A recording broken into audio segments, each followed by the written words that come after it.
Hello, I'm Vibhuti Gupta. I'm the Marketing and Communications Director for the American Heart Association. I'm passionate about working for the Heart Association for a very good reason.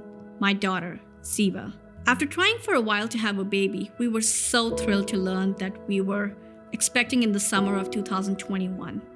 I felt good throughout the first trimester and going into my second, and my checkup showed a healthy baby was on the way. Getting the okay from my doctor, I was excited to be going to India for my sister's wedding. Everything was going great, all was well, and I was excited to see my sister getting married. But then the 2 days after I arrived, something did not feel right.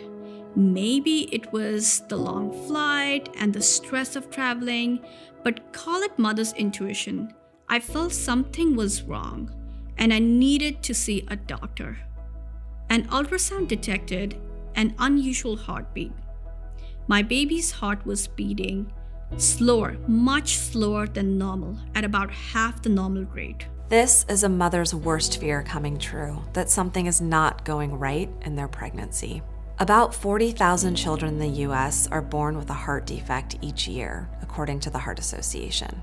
That's at least 8 out of every 1,000 infants. Most of these children can be treated even if the defect is severe. That was a cause of panic for us. I was closely being monitored and the baby's heartbeat returned to normal after a couple of days. But the subsequent doctor visits determined that there was something wrong. I was still in India when we found out that my daughter has not just a small hole, but it was a big hole and multiple holes in her heart. Our beautiful daughter, whom we named Ziva, was born in April 2022. If you look at her, she was perfect. She looked like any other baby that was born. But yet we were told that Ziva would need an open heart surgery, and very soon. It felt like everything was being ripped away from us. The thoughts in my mind were, how could this be? This is not fair for us. This should not have been for a little baby. Her medical team told us she would need to have a surgery by the time she was about 3 months or so. I had hoped she would be okay until she was no longer an infant. She was born 7 pounds, 20 inches, perfect. But within the few weeks, she was not eating. I could see that she was not thriving. At 3 months, she was put on feeding tubes and a monitor for her heart, and we prepared ourselves for what was about to come.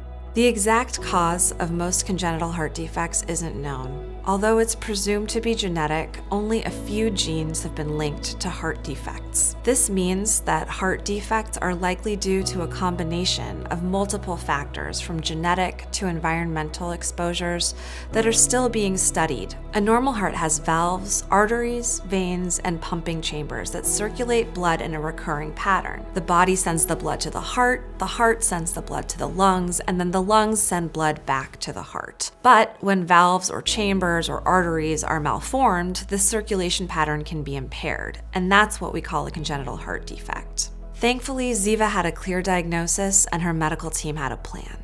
Through my desperate Googling, I did learn it is one of the most common birth defects in newborns. But Ziva came through the surgery, a tiny little baby. It was truly the hardest thing we've ever gone through. 9 months later, we celebrated her first birthday with so much joy. Now she walks, talks, runs, and keeps us running too. It was during Ziva's early recovery that I came across a wonderful opportunity at the American Heart Association. Now, a year later, I'm incredibly grateful for the opportunity to work with a nonprofit with a mission to save lives. I had to trust modern science, I had to trust modern medicine, and Ziva's doctors to get us through that first year. And I know that Heart Association does so much to support the science and fund the research that likely saved my daughter's life. We don't know what's ahead for us and for Ziva. I'm constantly searching for new information and support groups. She'll likely be on medications for the rest of her life and perhaps need another surgery. I do know that while we're told that Ziva may not be able to do all the physical things other children her age are doing, I don't want to keep her from doing something that she wants to do. I don't want her to limit herself. My hope is that the research gets ahead of her so that she'll be able to play as much and as hard as she wants to with her soon-to-be brother, who's due during the American Heart Month. How cool is that?